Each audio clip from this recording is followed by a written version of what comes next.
In this video, I show you how to fix this app version is deprecated. Please update your app Facebook. For solving this, go to Play Store, search for Facebook, update your Facebook app.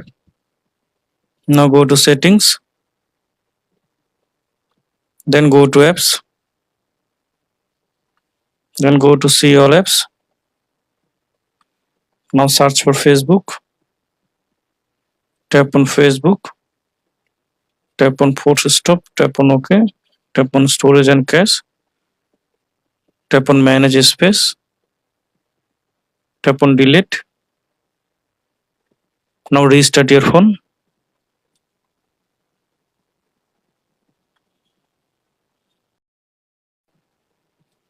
After restart your phone, now open Facebook app.